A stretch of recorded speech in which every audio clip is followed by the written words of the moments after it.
तो जब आज 1 दिसंबर है और अगर आप सीए फाउंडेशन जनवरी 2026 के लिए खुद को प्रिपेयर कर रहे हैं तो एक प्रश्न जो मन में जरूर से आ गया होगा कि सर क्या इस एग्जामिनेशन में एक प्रॉपर स्टडी प्लानर को फॉलो करते हुए, सही स्ट्रैटेजी को फॉलो करते हुए हम बिजनेस लॉ जैसे सब्जेक्ट में 90+ मार्क्स स्कोर कर सकते हैं? The answer is yes. कैसे करेंगे इस पर बात करने वालों, बहुत ध्यान समझिएगा।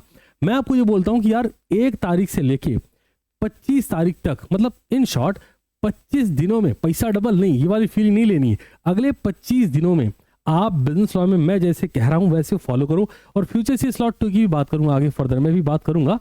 आप उसमें अपनी जगह अगर बना पाए, हम लोग कैसे प्लान करेंगे, कैसे एग्जीक्यूट करेंगे चीजों को, इस पर बात करेंगे। समझिए 7 चैप्टर्स टोटल आपके पास है, जहां पर हमारे पास 3 से 4 चैप्टर ऐसे जो थोड़े से लेंदी हैं। अगर हम बात करते हैं इंडियन रेगुलेटरी फ्रेमवर्क की, एलएलपी की, कंपनीज एक्ट की, नेगोशिएबल इंस्ट्रूमेंट एक्ट की, इसमें कोई यूनिट नहीं है। तो हम कैसे करने वाले समझिए। मैं आपसे बोल रहा हूं 4 दिसंबर, ध्यान से सुनिएगा। इसका मतलब ये है कि बिफोर 3 दिसंबर हमारे पास जो भी रिसोर्सेज है वो अवेलेबल होनी चाहिए कि हमें अपने इस बिजनेस लॉ की प्रिपरेशन कैसे करनी है। गोइंग फॉरवर्ड आगे चलूं उससे पहले जरा मुझे चैट सेक्शन में हर एक बच्चा ये बता देगा कि उसका गोल क्या है। आप अपने बिजनेस लॉ में क्या गोल सेट कर रहे हो, क्योंकि गोल जितना बड़ा होगा एफर्ट उतना ज्यादा रिक्वायर्ड होगा। और गोल अगर किसी बच्चे का ये है तो मैं उसे बता दूं, डरा नहीं रहा, अगर गोल ये 50-60 नंबर आ जाए तो फेल होने के चांसेस बहुत ज्यादा आई हैं। मैंने कॉपी भी आप लोग के सामने सर्टिफाइड कॉपी दिखाई थी, जहां मैंने बताया था कि दोस्त बहुत लिखना पड़ता है तब जाके बच्चा पास होता है। आओ जरा समझते हैं हर चैप्टर का कंसेप्चुअल। हम ये कैसे समझेंगे हमारी प्रिपरेशन सही मोड में। हर चैप्टर की कंसेप्चुअल लर्निंग कर ली, उसके एग्जाम्पल्स की प्रैक्टिस कर ली, जो कि मेजॉरिटी बच्चा नहीं करता। तो एग्जाम्पल प्रैक्टिस क्या मतलब क्या है, जैसे मैं आपको बैच में इंडियन कॉन्ट्रैक्ट एक्ट जब पढ़ा रहा था तो हर एग्जाम्पल से मैं बता रहा, देखो एग्जाम्पल, हर एग्जाम्पल डिस्कस हुआ है। ओरल एग्जाम्पल सुनने में अच्छे लगेंगे, जब तक उनकी प्रैक्टिस नहीं की जाएगी एग्जाम में आप लिख नहीं पाओगे। तो उनकी प्रैक्टिस करी जाए, फिर आगे आईसीएम मॉड्यूल में जो क्वेश्चन वो भी करे जाए। नेक्स्ट आफ्टर पीवाईक्यू की क्वेश्चन रैंडमली सॉल्व किए जाए। Sir what do you mean by random? Random का मतलब ये है आपने सितंबर 24 का पेपर उठाया, जन 25 का पेपर उठाया, मई 25 का पेपर उठाया, रैंडमली क्वेश्चन सॉल्व कर। एग्जांपल के लिए मान लो किसी बच्चे का sales of goods act 1930 prepared है, समझते हैं, तो क्वेश्चन नंबर 2 क्वेश्चन नंबर 5 पे सेल्स ऑफ गुड्स एक्ट के क्वेश्चन होते हैं, सॉल्व करो और जरा देखो कि क्या टाइम लिमिट के अंदर में जितना कंटेंट रिक्वायर्ड वो आप लिख पा रहे हो। थोड़ा और आगे बढ़ते हैं। कंसेप्ट के साथ साथ self writing practice, practical problem में न्यू पैटर्न क्वेश्चन, वो हम बैच में बात कर रहे हैं तो इस पर बात करेंगे। अब जरा आ जाओ, एग्जाम्पशन लेते हैं कि 3 दिसंबर शाम 7 बजे फ्यूचर से स्लॉट की बैच आई और आपको मिल गई है ना, आपकी किस्मत अच्छी, आप एफर्ट मारे और आपको ऑप्शन मिल गया। अब समझिए 4 दिसंबर से मैं बच्चा ये जो बात बता रहा हूँ ना, मान लो कि बच्चा ऐसे नहीं सर हम तो फ्यूचर स्लॉट में नहीं पार्ट ले पाएंगे, बट हमें एफर्ट मारने हैं। हर बच्चे को मैं पब्लिकली बोल रहा हूँ आप काम कर पाओगे, ध्यान दो। 4 दिसंबर को आपने क्या करा, गोल सेट करा कि 1 डे है ना, 1 दिन लगाएंगे, लेकिन 1 दिन का मतलब पूरा दिन नहीं है दोस्त, ध्यान सुनो। इंडियन रेगुलेटरी फ्रेमवर्क का चैप्टर हम कंप्लीट कर लेंगे। कैसे जनाब? इसको करने के लिए सीधे से तरीके ये है कि पहले मॉड्यूल की फुल रीडिंग करेंगे, ध्यान से फुल रीडिंग, सेल्फ बैठ के मॉड्यूल की रीडिंग करेंगे। फिर हमारे पास बैच में एक्सेस है, हम वहां की वीडियोस देख लेंगे। 2 काम हो गए। तीसरा, हम पीवाईक्यू में जो पीवाईक्यूज अभी तक होंगे उनमें जो जो क्वेश्चंस आए हैं वो कर लेंगे। चौथा, मॉक टेस्ट पेपर, मान लो 3 से 4 अटेम्प्ट के उठाए और मॉक टेस्ट पेपर में इंडियन रेगुलेटरी फ्रेमवर्क क्या क्वेश्चन आया था उसकी राइटिंग प्रैक्टिस, लगभग 2 घंटे यहाँ जाएंगे आपके। और ये 6 नंबर लॉक। आगे बढ़े 5 दिसंबर को एलएलपी एक्ट, लेकिन एलएलपी एक्ट कैसे करना है? एलएलपी एक्ट में इंस्टीट्यूट हर अटेम्प्ट में बदल रहा है, new pattern of question solve करने हैं। कहाँ मिलेगा? पीवाईक्यूज के अकॉर्डिंग जाएंगे। तीसरा, कंपनीज एक्ट को 2 दिन में डिवाइड, 6 दिसंबर और 7 दिसंबर। कभी भी स्ट्रेस नहीं करना है कि मैं आज ही पूरा कर दूंगा, 1 शॉट लगा दूंगा। 1 शॉट सुनने में अच्छे हैं, पेपर में सुना हुआ नहीं बचेगा, जो लिखा हुआ है वो बचेगा। तो याद रखें क्या करना चाहिए। लाइक हम क्लासेस ऑफ कंपनीज तक हमने 1 दिन में कर लिया, मतलब 6 दिसंबर तक हम चले गए कहां पर, क्लासेस ऑफ कंपनी तक हमने यहां कर लिया। और जब बात आई 7 दिसंबर की, यहां पर हमने क्या, डॉक्ट्राइन्स कर लिए, है ना, इनकॉर्पोरेशन कर लिया और बस चैप्टर कंप्लीट हो गया। भाई कॉर्पोरेट वेल की थ्योरी वगैरह है, अब समझ रहे हो ना मेरी बात। और फीचर्स हैं पार्टिसिपेशन में, देखिए कि 6 तारीख को हमने क्या करा, features of company, corporate veil theory, classes of company, बस उन्हीं पर क्वेश्चंस की प्रैक्टिस। राइटिंग में वीडियो देखने is not a solution for business law, समझ रहे हो ना। 7 तारीख को डॉक्ट्राइन्स देख लिया, इनकॉर्पोरेशन ऑफ कंपनी देख लिया और बस चैप्टर खत्म, न्यू पैटर्न क्वेश्चन साथ लॉक किया। अब आए आगे 8 दिसंबर को इंडियन पार्टनरशिप एक्ट पे 3 यूनिट है। मैं बार बार आप सबसे रिक्वेस्ट कर रहा हूँ, मेक श्योर कि आप वन शॉट पे रिलाई नहीं करेंगे कि मैं 3 घंटे का वीडियो देख लूँ, 2 घंटे का वीडियो देख लूँ, 1 घंटे का देख लूँ और बस काम हो जाए। होता नहीं है। यदि होता अगर सोचो तो 1 लाख बच्चे में से 15,000 बच्चे ही क्यों पास हो रहे हैं? ये बाकी 85,000 बच्चे किसके हैं? बच्चा कहता है बाबा ये है यार, किसके हैं ये स्टूडेंट्स?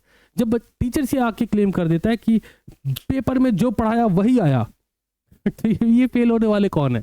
ये समझना पड़ेगा। हमेशा ध्यान रखिए, videos is not a proper solution until unless कि आप बैठ के राइटिंग में प्रैक्टिस कर रहे हो। तो क्या करना है, सिंपल ब्रेक डाउन करिए। 8 दिसंबर को यूनिट 1, 9 दिसंबर को यूनिट 2, 10 दिसंबर को unit 3 along with new pattern of questions. ये मैं बैच में फ्यूचर से स्लॉट में करा रहा होता हूँ, आपको भी कराऊंगा, रिलैक्स। तो ये हो गया। अब 10 दिसंबर तक यहाँ तक गए, आगे बढ़े। 11 दिसंबर को सेल्स ऑफ गुड्स स्टार्ट किया। सेम प्रोसेस, 4 यूनिट है, यूनिट 1, यूनिट 2, यूनिट 3, यूनिट 4, एक दिन में। मैक्सिमम हम जब बिजनेस लॉ की बात करते हैं, समझ लीजिए जब हम बिजनेस लॉ की बात करते हैं तो हमारे एक एजम्पशन है कि बच्चा 2 से 3 घंटे बैठ के पढ़ेगा। ये पढ़ेगा में इंक्लूड है ना राइटिंग प्रैक्टिस लिखूंगा, गलत है, मैं बोल रहा हूँ self writing practice. Is that clear to everyone? ये बहुत बेसिक बात है। हर दिन 2 से 3 घंटे क्या करेंगे? Unit 1, unit 2, unit 3, unit 4। ईमानदारी से मुझे चैट बॉक्स में बताओ, स्ट्रेस कब होता है?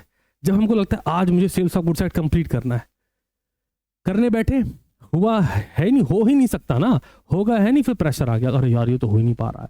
फिर लाओ किसी की 1 शॉट वीडियो देख लेते हैं, 1 शॉट में गाड़ी अटक गई, कि वीडियो देख के फील आया अरे पूरा हो गया, जबकि पूरा नहीं हुआ। यूनिट 1 उठाओ, पूरी शिद्दत से बुक रीडिंग प्रॉपर मैनर में करो। ध्यान से सुनिए मैं क्या बोल रहा हूँ। आपका मॉड्यूल जो है बुक रीडिंग कंप्लीट करिए, है ना, कंप्लीट करिए। एग्जाम्पल्स की राइटिंग प्रैक्टिस करिए, खुद से बैठो लिखो यार, कहाँ लोड लेते हो तुम? ठीक है, बाकी मैं साथ हूँ, तुम चिंता मत करो। अब 14 दिसंबर तक का यहाँ तक काम हो गया, न्यू पैटर्न क्वेश्चंस किए। फिर आए इंडियन कॉन्ट्रैक्ट एक्ट पे, ध्यान से सुनिए। सेल्स ऑफ गुड्स एक्ट की बात तुरंत इंडियन कॉन्ट्रैक्ट एक्ट कर रहे हैं और सबसे आखिरी में निगोशिएबल इंस्ट्रूमेंट एक्ट कर रहे हैं। आइए जरा, क्या किया? 15 दिसंबर से स्टार्ट करा यूनिट 1, फिर सेम प्रोसेस में गए। यूनिट 6 के बाद एक बार थोड़ा सा गैप लेके न्यू पैटर्न क्वेश्चन करना है। कहां से कहां तक? यूनिट 1 से लेके यूनिट 6 तक के क्वेश्चन न्यू पैटर्न के एक साथ करने हैं, यूनिट 7, 8, 9 के एक साथ करने हैं। क्यों सर? क्योंकि यूनिट 7, 8, 9 न्यू स्कीम में ऐड ऑन हुआ, उसके पहले के सारे सब बेसिक है। ओके, अब 25 दिसंबर को कर लिया आपने निगोशिएबल इंस्ट्रूमेंट एक्ट 1881। एक बार जरा मुझे चैट बॉक्स में बताओ, क्या बात सबको समझ में आ रही है? हमारे पास 7 चैप्टर अवेलेबल है, बहुत स्मार्ट मूव से बिना प्रेशर जनरेट किए हुए अपने ऊपर। एग्जाम्पल के लिए यूनिट नंबर 2 क्या है? कंसिडरेशन। इंडियन कॉन्ट्रैक्ट में यूनिट नंबर 2 कंसिडरेशन 2-3 पेज की है। क्या तुमको 3 घंटे लगेंगे? नहीं, लेकिन शर्त यह है कि एग्जामिनेशन में कंसिडरेशन से एक क्वेश्चन 6 से 7 नंबर में आता है। कर लेना, फिर क्यों छोड़ना उसको? यूनिट 5 कितनी बेसिक है, मुश्किल से 2 से 3 पेज की है। यूनिट 5 इवन 3 से 4 लेक्चर में यूनिट 5 खत्म हो जाती है, तो किस चीज का वेट करना है? हमें बहुत डेप्थ में पढ़ना है। और सोचो अब हर चैप्टर को, हर यूनिट को 2 से 3 घंटे, 2 से 3 घंटे, जस्ट इमेजिन 2 से 3 घंटे अगर मिलेंगे, यकीन मानिए जो गोल सेट कर रहे ना 90+ का, ये हर हाल में पूरा हो सकता है। कब तक की बात हुई? 25 दिसंबर तक। बच्चों को फील आ गया, ओके सर अब तो अचीव कर लिया। नहीं, अभी ठहरो, अभी विनिंग टाइम जोन तो अब शुरू होगा। ध्यान सुनिए, यहां तक हमने ICI मॉड्यूल की रीडिंग प्रॉपर करी, एग्जाम्पल्स की राइटिंग प्रैक्टिस करी, और winning time zone is here.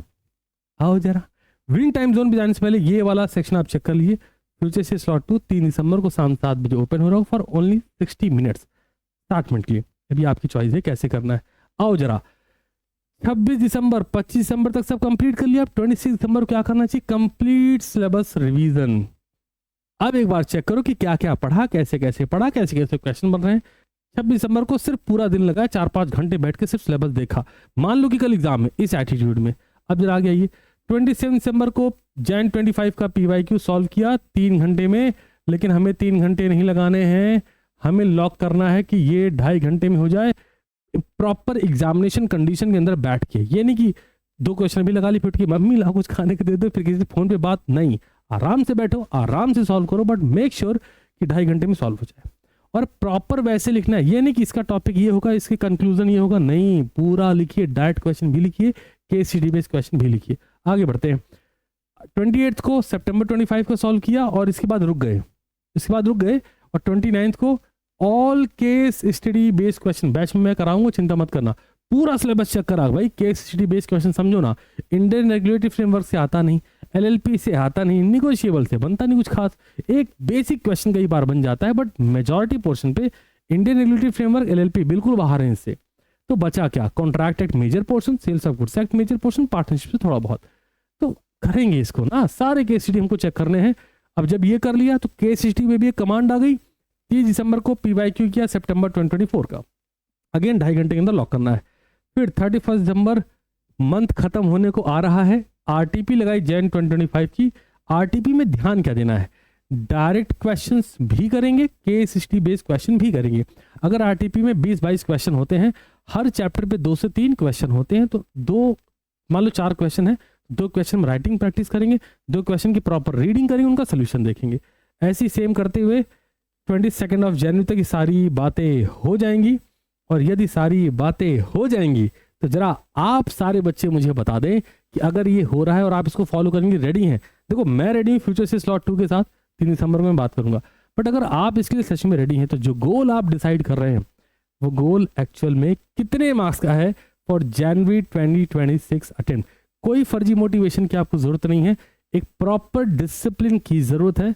एक बार क्रॉस चेक करिए डिसिप्लिन क्या कह रहा है कि 3 दिसंबर को हमने फ्यूचर स्लॉट लाया, 4 दिसंबर से आपने कंटिन्यू करा है ना, और प्रेशर नहीं लेना है। यूनिट को एक यूनिट एक दिन लीजिए। कंपनी का चैप्टर थोड़ा सा बड़ा था, हमने उसको 2 दिन में डिवाइड कर दिया। ये करते हुए आप आरटीपी, एमटीपी, पीवाईक्यूज सब पर बात कर रहे होंगे, और यकीन माने अगर आप ये कर रहे हैं तो ये जैन 2026 एग्जाम आपका वेट कर रहा है कि आओ ये लो पेपर, ये लो बेटा रिजल्ट में 90+ मार्क्स। क्या आप इसके लिए रेडी हैं? प्लीज मुझे बताएं।